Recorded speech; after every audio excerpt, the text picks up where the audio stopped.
Blood of the Archon, Chapter 8, The Runaway. It took him a little over a week to reach Oshin's Watch, a large settlement on the edge of the Sea of Shadows in northwestern Athel. By that point, he was hungry, thirsty, and filthy. Raven hadn't been able to take a proper bath in all that time, and he hadn't trusted himself to stay anywhere long enough to get a proper meal. He'd stretched Karya's rations as far as he could, and now he was completely out. When he saw the buildings from afar, he didn't even care if the Legion had plastered wanted posters bearing his likeness all across the town. He just needed a hot meal. He certainly got a few strange looks as he made his way through the town, but nothing that would lead him to believe that they saw him as a criminal. If anything, most of them looked vaguely put off, scrunching up their nose when he walked past. Raven was aware he probably smelled foul, but he'd worry about that after he'd had something to eat. The settlement's inn was at the top of a small hill just in front of the temple. He'd have to make a stop there, too. Gods know he had much to atone for. The interior of the inn was warm and homey, but Raven couldn't help feeling on edge when he walked in. His hand rested firmly on his blade. He didn't have the intention to use it, but the leather of the hilt felt comforting in the overwhelming environment. He made his way to the front, finding a stout man wiping down the counter. "Hello?" The man looked up at Raven, his expression shifting quickly from annoyed disinterest to blatant disgust. "Gods, you smell like shit," he spat at Raven. Raven felt the place just behind his ears get growing warm. The sword on his hip hummed slightly louder, but he ignored it. "I just need something to eat and a room. I'll have a bath after I've eaten." He gritted his teeth. The man scoffed. "I don't do charity here. If you want a free meal, you can try the temple." Karya's bag of coins clattered loudly as Raven dropped them on the counter. He glared icily at the man, who at that point was staring wide-eyed at the 1 or 2 gold coins that had spilled out of the pouch. "I can pay."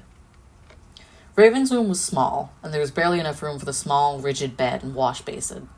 Despite that, it was almost as soon as he entered that he felt a great deal of tension leave his body.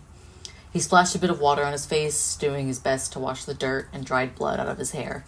There was a small mirror on the wall, and when he looked into it, he didn't recognize himself. He thought back to the portraits his parents had commissioned of him.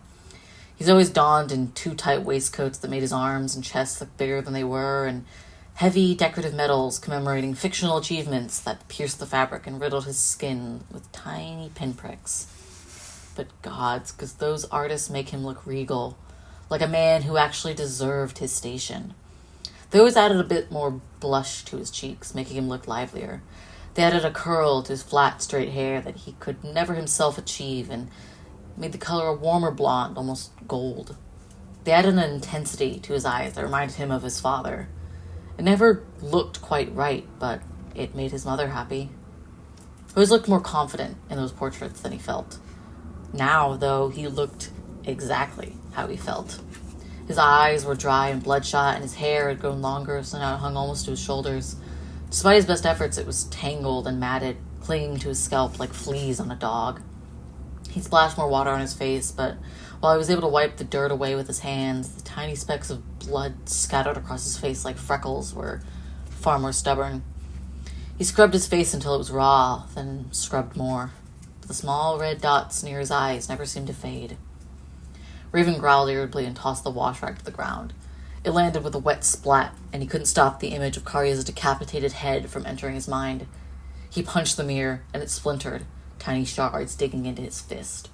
He cursed and stepped back, staring down at his bloodied fist disdainfully. He looked at his knapsack on the floor. Some of his clothes were spilling out, and most noticeably, his grandmother's perfume was lying on the ground on its side. His face softened, and he bent over and picked it up. It smelled floral and earthy, just like he remembered. Raven shook his head and set the bottle down carefully on the table. He needed to speak to someone before this feeling consumed him.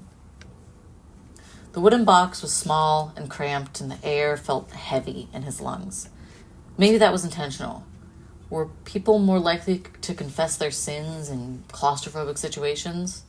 Or was this box meant to simulate death?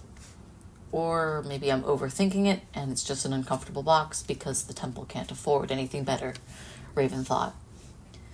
Be not afraid, my son. What is said here stays between you, me, Father Tyr, and Mother Astrea. The mother's voice was soft and comforting, her strange accent giving it an almost sing-song quality. Was it Dejari? It might have been.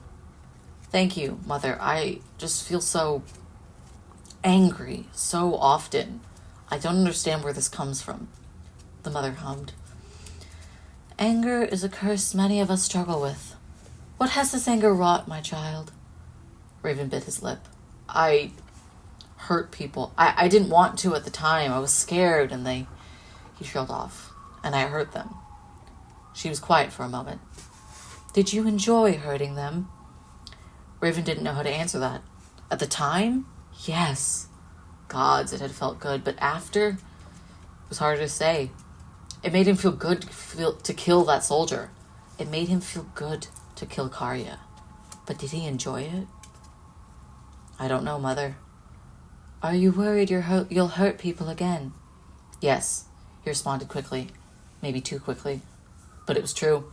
He was worried he'd hurt people again. He was worried he'd kill again. Might I make a suggestion?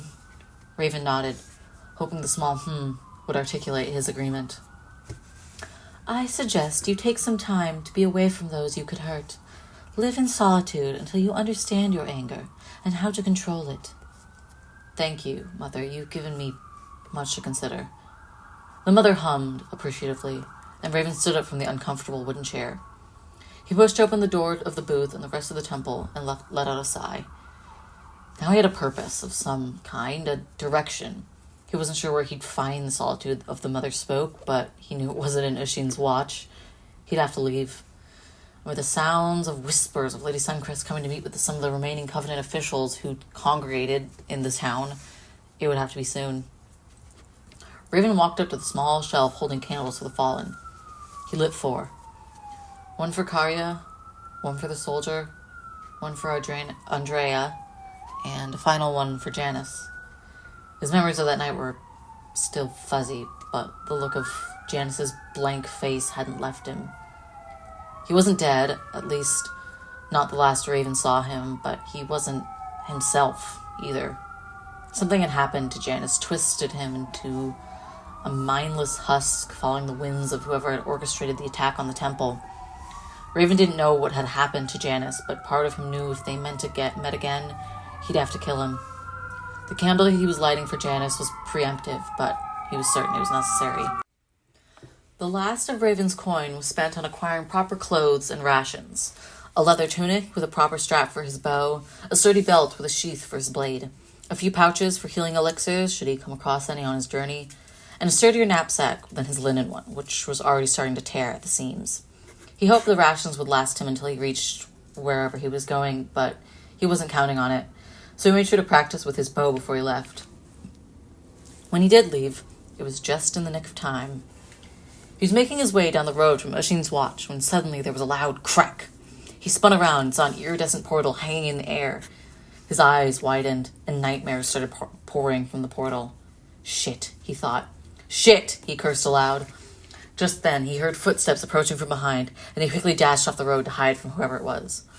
Of course, since the gods seemed to have a sense of humor, it was Tessia, along with some people he didn't recognize, a blonde elf with a bow, the orcish paladin from Sanctuary, and the elf from the temple.